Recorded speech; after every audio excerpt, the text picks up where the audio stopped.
ಸರ್ಕಾರ ರಚಿಸುವಂತಹ ಪ್ರಯತ್ನದಲ್ಲಿ ಬಿಜೆಪಿ ಭಾಗಿಯಾಗಿಲ್ಲ. ಅಧಿಕೃತವಾಗಿ ಪ್ರಕಟಣೆಯನ್ನ ಹೊರಡಿಸಿದೆ ತಮಿಳುನಾಡು ಬಿಜೆಪಿ ಘಟಕ. ನೋಡಿ, ತಮಿಳುನಾಡು ಜನರು ಬಿಜೆಪಿಗೆ ಸರ್ಕಾರ ರಚಿಸುವ ಅವಕಾಶ ನೀಡಿಲ್ಲ. ನಾವು ತಮಿಳುನಾಡಿನ ಮತದಾರರ ತೀರ್ಪು ಗೌರವದಿಂದ ಸ್ವೀಕರಿಸುತ್ತೇವೆ. ನಾವು ಸರ್ಕಾರ ರಚಿಸುವ ಯಾವುದೇ ಪ್ರಯತ್ನದಲ್ಲಿ ಪಾಲ್ಗೊಂಡಿಲ್ಲ ಅಂತ ಹೇಳ್ತಾ ಇದೆ ಬಿಜೆಪಿ. ಹಾಗಾದ್ರೆ ಇಲ್ಲಿ ಸಪೋರ್ಟ್ ಯಾರದ್ದು? ಸರ್ಕಾರ ರಚಿಸುವ ಯಾವುದೇ ಪಕ್ಷಕ್ಕೂ ನಾವು ಬೆಂಬಲ ಕೊಡೋದಿಲ್ಲ ಅಂತ ಹೇಳಿ ಅಧಿಕೃತವಾಗಿ ಪ್ರಕಟಣೆಯನ್ನ ಹೊರಡಿಸಿದೆ ತಮಿಳುನಾಡು ಬಿಜೆಪಿ ಘಟಕ. ಹಾಗಾದ್ರೆ ಉಳಿದಂಥ ಅದರ್ಸ್ ಪಕ್ಷಗಳು ಜೊತೆಗೆ ಡಿಎಂಕೆ ಇಲ್ಲಿ ಇನ್ನೇನು 4ವರೆಗೆ ವಿಜಯ್ ಗವರ್ನರ್ನ ಕೂಡ ಮೀಟ್ ಮಾಡ್ತಾರೆ ಅನ್ನುವಂಥದ್ದಿದೆ. ಹಾಗಾದ್ರೆ ಏನೇನು ನಡೀತಾ ಇದೆ ತಮಿಳುನಾಡು ರಾಜಕೀಯದಲ್ಲಿ? ಒಂದು ಕಡೆ ರೋಚಕ ಟ್ವಿಸ್ಟ್ಗಳನ್ನ ಕ್ಷಣ ಕ್ಷಣಕ್ಕೂ ನಾವು ನೋಡ್ಬೋದು ತಮಿಳುನಾಡು ರಾಜಕೀಯ ಬೆಳವಣಿಗೆಯಲ್ಲಿ. ಹಾಗಾಗಿ ಎಐಎಡಿಎಂಕೆ ಪ್ರಯತ್ನಕ್ಕೆ ಒಂದು ಕಡೆ ಟಕ್ಕರ್ ಕೊಡ್ತಾ ಬಿಜೆಪಿ ಅನ್ನುವಂತಹ ಪ್ರಶ್ನೆ ಈಗ ಎದುರಾಗಿದೆ. ಪರೋಕ್ಷವಾಗಿ ರೀತಿ ಕೊಟ್ಟಿದೆ.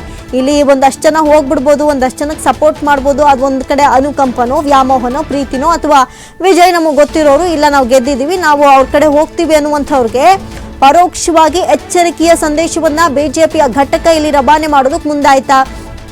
ಈ ಎಚ್ಚರಿಕೆಯ ಗಂಟೆಯನ್ನು ದಾಟ್ ಹೋದ್ರೆ ಪಕ್ಷ ಶಿಸ್ತಿನ ಕ್ರಮ ಕೈಗೊಳ್ಳಬೇಕು, ಅದಕ್ಕೆ ಅನಿವಾರ್ಯ. ಹಾಗಾಗಿ ಇಲ್ಲಿ ಏನೇನೆಲ್ಲ ನಡೀತಾ ಇದೆ, ಏನೇನೆಲ್ಲ ಆಂತರಿಕ ವಿಚಾರಗಳು ನಡೀತಾ ಇದೆ, ಭಾರಿನೇ ಸೀಕ್ರೆಟ್ ಆಗೇ ಇದೆ.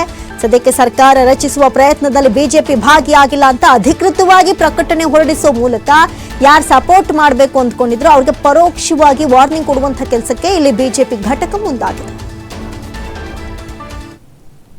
The process of the people of Tamil Nadu and had participated in election process with the same for ever. However, the election results are gracefully accepted by our party, and we feel that the people of Tamil Nadu have not given any mandate for BJP to form the government.